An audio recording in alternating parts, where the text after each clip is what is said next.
Bonjour, je m'appelle James. Bienvenue sur notre chaîne. Aujourd'hui, nous plongeons dans l'histoire choquante d'une femme qui a bâti son empire par la séduction, la manipulation et le chantage. C'est l'histoire de Rachel Marsh, une brillante avocate qui a joué les hommes les plus puissants de Los Angeles comme des pions jusqu'à ce qu'un détective s'approche trop près d'elle. Restez à l'écoute pendant que nous découvrons le réseau tordu de tromperie qui a fait tomber certaines des personnalités les plus puissantes de la ville. C'était le 14 octobre 2022, à 20 heures précises, lorsque le détective Ethan Monroe sortit de sa voiture banalisée et s'approcha du penthouse scintillant d'Henry Blackwell. L'air de Los Angeles était lourd. Les lumières de la ville brillaient en contrebas comme un monde lointain déconnecté de la froide réalité qui règne à l'intérieur de ce luxueux appartement. La scène qui attendait Monroe était effrayante. Henry Blackwell, un puissant PDG connu pour ses tactiques commerciales impitoyables, fut retrouvé mort. Son corps affalé dans un fauteuil moelleux ne présentait aucune résistance. Sur la table à côté de lui, un verre de whisky intact avec une légère trace de rouge à lèvres, un indice inquiétant de ce qui s'était passé. Dans la pièce, des fragments de richesse et de pouvoir s'accrochaient à chaque surface. Mais ce sont les petits détails, le verre brisé près de la terrasse et la faible odeur de poison dans l'air qui ont attiré l'œil exercé de Monroe. Ce n'était pas une mort ordinaire. L'autopsie, réalisée quelques heures seulement après la découverte du corps, a révélé la cause. Un empoisonnement. Mais il ne s'agissait pas d'une toxine courante. Il s'agissait d'une drogue de synthèse rare qui ne pouvait être obtenue que par les voies les plus élitistes et les plus dangereuses. Alors que Monroe contemplait le corps sans vie d'Henry Blackwell, un nom, un visage lui sont venus à l'esprit. Rachel Marsh. Autrefois, elle était son amante. Aujourd'hui, elle est sa pire ennemie. Il y a un an à peine, Rachel Marsh était une étoile montante du monde juridique. À 36 ans, elle était belle, brillante et totalement impitoyable. Elle avait la réputation de s'attaquer à des affaires impossibles et de les gagner. Mais son véritable pouvoir ne venait pas du tribunal. Il venait de sa capacité à contrôler les hommes qui l'entouraient. Avec un mélange de charme et de séduction, Rachel maîtrisait l'art de la manipulation. Elle savait ce qu'il voulait et elle savait comment utiliser cette connaissance à son avantage. Et elle ne manipulait pas n'importe quels hommes. Elle ciblait les puissants, ceux qui avaient le plus à perdre. Elle les montait les uns contre les autres, construisant son propre empire en coulisses. Ses amants n'étaient rien de plus que des pions dans son jeu de richesse et d'influence. Alors que Monroe se tenait dans le penthouse d'Henry, entouré de preuves criant à l'oreille de Rachel, il ne pouvait s'empêcher de se souvenir de leurs temps ensemble. Des années auparavant, avant que tout ne s'obscurcisse entre eux, Monroe était tombé sous le charme de Rachel. Il avait été attiré dans son monde, inconscient de la toile qu'elle tissait autour de lui. Mais lorsqu'il avait découvert la vérité, lorsqu'il avait compris de quoi elle était vraiment capable, il était trop tard. Rachel était déjà passée à sa prochaine cible. Et maintenant, ils étaient là à nouveau, sauf que cette fois, Monroe n'était pas un pion. Il était le chasseur et Rachel sa proie. Ethan reporta son attention sur la scène. Il n'y avait aucun signe de lutte, aucun indice évident, juste le rouge à lèvres sur la vitre, les restes brisés d'une vie autrefois parfaite et un poison que seule Rachel aurait pu orchestrer. Tout cela lui était trop familier. Il savait que c'était elle qui avait fait ça et il allait le prouver. « Je t'aurai cette fois, Rachel », murmura-t-il dans un souffle, son esprit s'emballant déjà avec les possibilités. La ville à l'extérieur continuait à bourdonner de vie, inconsciente du jeu sombre qui se jouait au sommet. Mais pour Monroe, l'affaire était personnelle. Il poursuivait Rachel depuis des années, mais cette fois, il était plus proche que jamais. Le luxe et la richesse qui entourèrent la mort de Blackwell ne pouvaient masquer la vérité. Le même poison qui avait mis fin à sa vie avait déjà souillé la vie d'autres personnes. Monroe connaissait les tactiques de Rachel, il les avait déjà vues auparavant. Mais il savait aussi qu'à chaque fois qu'il se rapprochait, Rachel trouvait un moyen de garder une longueur d'avance. Ce n'était pas une enquête ordinaire. C'était une bataille d'esprit et Monroe n'était pas prêt à perdre à nouveau. Chaque pas que Monroe faisait l'enfonçait plus profondément dans la toile de Rachel. Il pouvait voir les connexions se former, comme les pièces d'un puzzle qui s'assemblent. Mais il savait aussi que plus il se rapprochait, plus le jeu deviendrait dangereux. Il ne s'agissait plus seulement de justice, c'était personnel. Et dans ce jeu, quelqu'un était voué à perdre. C'était le soir du 3 février 2022. Le gala annuel de la Los Angeles Legal Society battait son plein, dans l'un des hôtels les plus luxueux de la ville. C'était un rassemblement des esprits juridiques les plus puissants de la ville, et parmi eux se trouvait le juge Robert Hampton, un homme au dossier sans faille, connu pour son intégrité. Mais ce soir-là, tout a changé. Rachel Marsh est arrivée au gala, se faufilant dans la foule avec un charme naturel qui a fait tourner les têtes. Vêtue d'une élégante robe noire, elle semblait appartenir à l'élite, mais elle était là dans un seul but, attirer le juge Hampton dans sa toile. Tout au long de la nuit, Rachel est restée proche du juge, riant de ses blagues et complimentant subtilement sa carrière. À la fin de la soirée, elle avait planté une graine. Ils ont échangé leurs numéros et, peu de temps après, Rachel l'a invitée à un dîner privé, affirmant qu'elle avait besoin de conseils sur une question juridique compliquée. Dans un restaurant calme et exclusif, Rachel joua parfaitement son rôle. Elle servit du vin au juge Hampton, d'un ton sérieux mais séduisant. Elle parla des failles de la loi, demandant comment certaines personnalités influentes pourraient éviter les ennuis judiciaires. Hampton, se sentant flatté par son attention, commença à lui faire part de ses réflexions. De simples conseils généraux, pensait-il. Mais à mesure que le vin coulait, les questions de Rachel devenaient plus pointues, plus dangereuses. À la fin de la soirée, elle l'avait accroché. Le juge Hampton ne s'en rendait pas encore compte, mais Rachel avait commencé à rassembler les munitions qu'elle utiliserait plus tard contre lui. Au cours des semaines suivantes, elle s'assura de le garder près d'elle.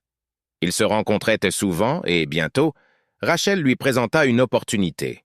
Une opportunité qui brouillait la frontière entre la loi et la corruption. Sous son charme, il glissa. Un pot de vin en entraîna un autre et, en peu de temps, Hampton fut compromis. À partir de là, Rachel le contrôla. Chaque fois qu'il hésitait, elle lui rappelait les services qu'elle lui avait rendus, les risques qu'il avait pris. Elle menaçait de tout révéler s'il ne coopérait pas. Hampton, un homme qui défendait autrefois la justice, était devenu sa marionnette, effrayé par la ruine que Rachel pourrait déclencher.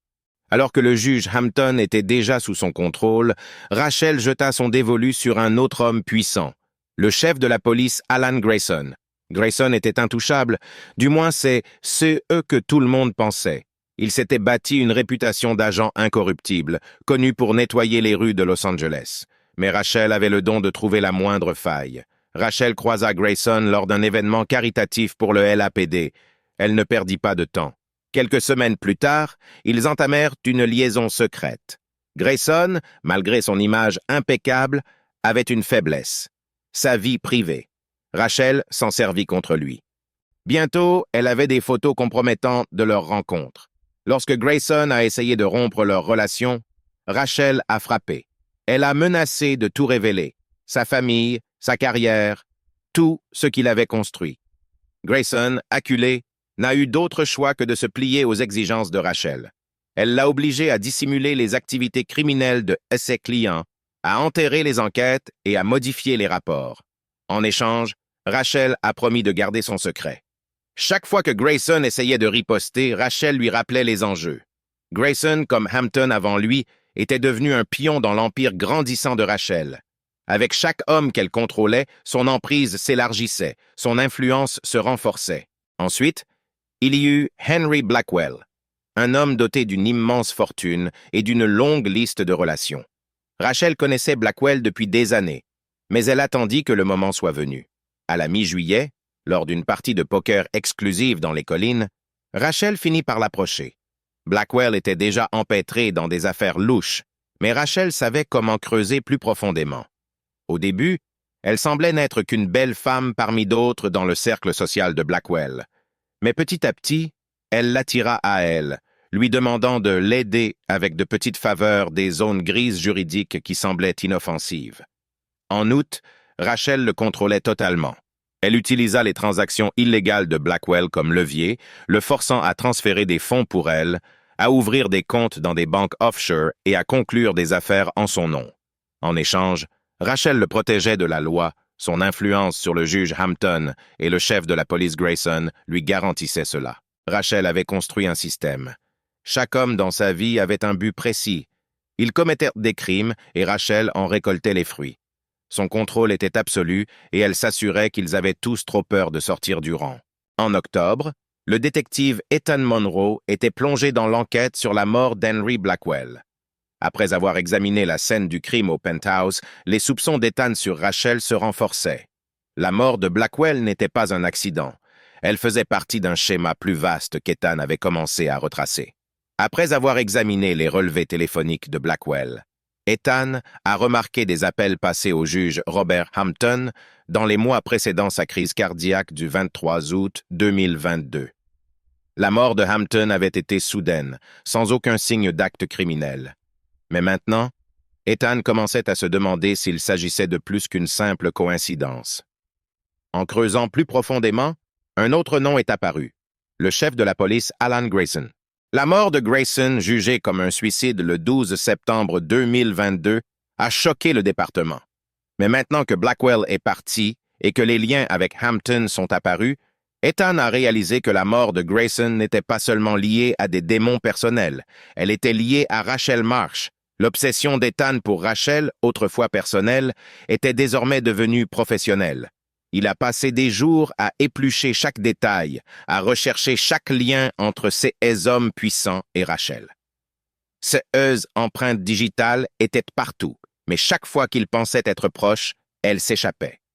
Ces alibis étaient parfaits, ses mouvements calculés.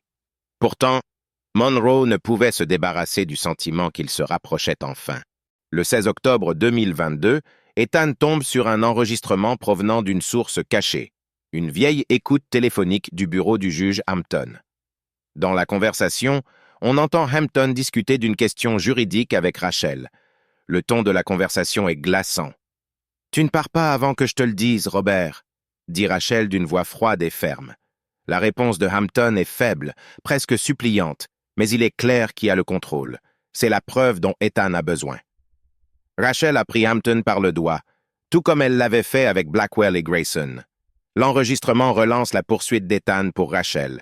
Il sait qu'avec cette preuve, il pourrait enfin briser sa toile de tromperie. Mais Rachel, comme toujours, est préparée. Ethan vient à peine de commencer à écouter l'enregistrement lorsque son téléphone sonne. C'était Rachel.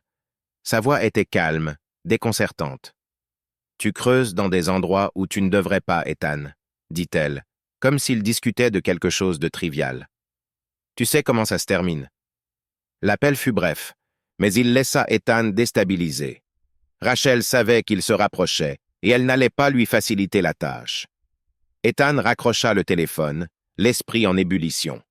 Rachel avait toujours eu une longueur d'avance, mais cette fois, il était déterminé à ne pas la laisser filer. Le jeu entre eux n'était pas encore terminé, et à mesure que les enjeux augmentaient, Ethan savait que le prochain coup serait le plus dangereux à ce jour. C'était le 22 octobre 2022, une chaude soirée à Los Angeles. Le détective Ethan Monroe avait suivi la piste de Rachel Marsh jusqu'à une villa privée à la périphérie de la ville. Il savait qu'elle y serait, en train de rencontrer un autre homme puissant qu'elle avait l'intention de piéger. La villa, isolée et entourée de hautes haies, semblait être l'endroit idéal pour que Rachel passe à l'action.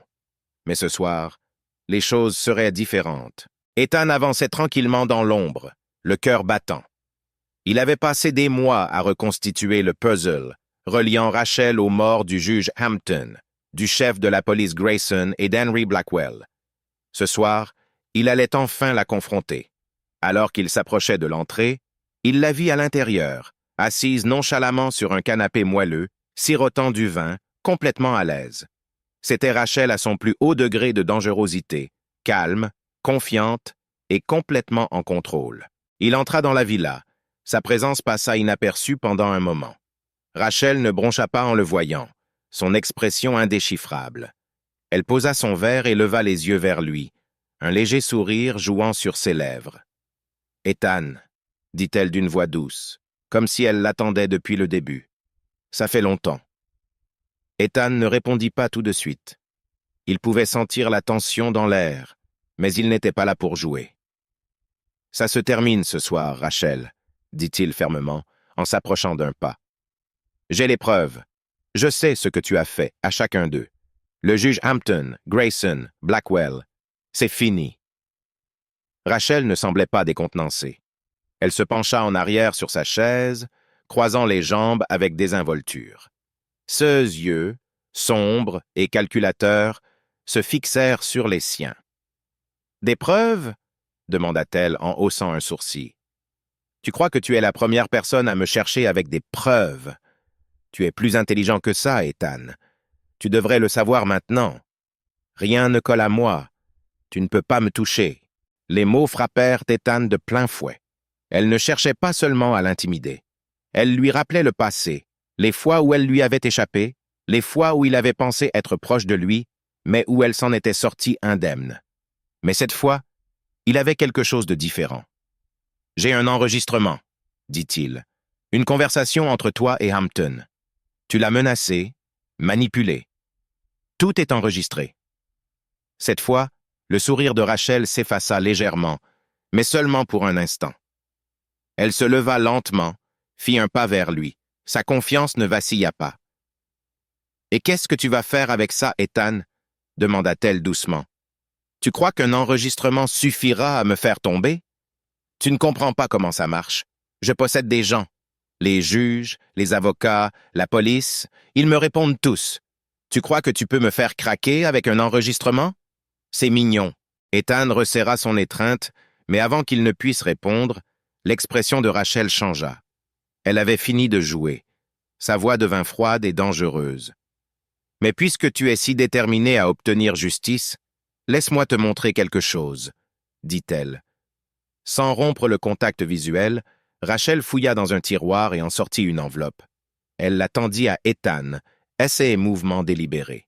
Déconcerté, Ethan l'ouvrit pour y trouver une copie de la lettre de suicide d'Alan Grayson, mais quelque chose clochait. La note détaillait comment Grayson avait été forcé de dissimuler des crimes pour Rachel. Mais, dans un revirement choquant, la note affirmait également qu'Ethan Monroe était derrière toute l'opération. Selon la lettre, Grayson avait suivi les ordres d'Ethan depuis le début. La note dépeignait Ethan comme un officier corrompu qui avait utilisé Rachel pour couvrir ses traces. C'était un coup monté parfait. « Qu'est-ce que c'est que ça ?» bégaya Ethan, l'esprit en ébullition. Le sourire de Rachel revint, plus froid que jamais. « Une assurance, » dit-elle simplement, « au cas où quelqu'un comme toi s'approcherait trop près. » Le cœur d'Ethan se serra lorsqu'il réalisa ce qui venait de se passer. Rachel avait toujours eu une longueur d'avance. Elle avait anticipé ce moment et l'avait planifié. Et maintenant, elle avait renversé la situation. Si la note était rendue publique, elle détruirait la carrière d'Ethan et sa réputation. Tout ce pour quoi il avait travaillé serait anéanti.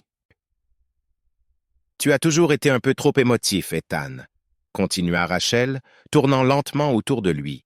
« C'est pourquoi tu n'as jamais eu une chance. Pendant que tu courais après la justice, je construisais un empire. Et maintenant, il est temps pour toi de te retirer. » L'esprit d'Ethan s'emballa. Il devait réfléchir vite. Rachel avait toujours été rusée, toujours en contrôle, mais cette fois, il n'allait pas la laisser gagner. « Tu ne t'en sortiras pas comme ça, » dit Ethan, bien que sa voix trahît une pointe de doute. Rachel gloussa doucement. « Je l'ai déjà fait, » répondit-elle. Elle lui tourna le dos, marchant vers la porte, sa victoire presque assurée. Ethan se tenait figé, le poids de la note dans ses mains, réalisant à quel point elle avait manipulé tout le monde. Mais il n'avait pas encore fini, il ne pouvait pas l'être. Alors que Rachel atteignait la porte, Ethan l'appela. « Tu penses avoir gagné, mais il y a une chose sur laquelle tu n'avais pas compté. » Rachel s'arrêta, jeta un coup d'œil par-dessus son épaule, la curiosité vacillant dans ses yeux. « Qu'est-ce que c'est ?» demanda-t-elle. Ethan inspira profondément. « J'ai enregistré cette conversation, » dit-il. Cette fois, le sourire de Rachel disparut complètement. Pour la première fois de la soirée, elle semblait vraiment perturbée. « J'ai tout, » continua Ethan, sa confiance revenant. « Ta confession, tes menaces, tout a été enregistré, et je l'ai déjà envoyé à quelqu'un en qui j'ai confiance. S'il m'arrive quelque chose, ce sera public. Rachel resta silencieuse un moment, son esprit s'emballant, calculant son prochain coup. Pour la première fois, la dynamique du pouvoir avait changé. « Tu as toujours été intelligent, Ethan », dit doucement Rachel, son ton différent maintenant, plus moqueur, plus maître de la situation. Elle se retourna et sortit de la villa sans un mot de plus, laissant Ethan seul dans le noir. Il avait réussi à inverser la tendance, mais ce n'était pas fini.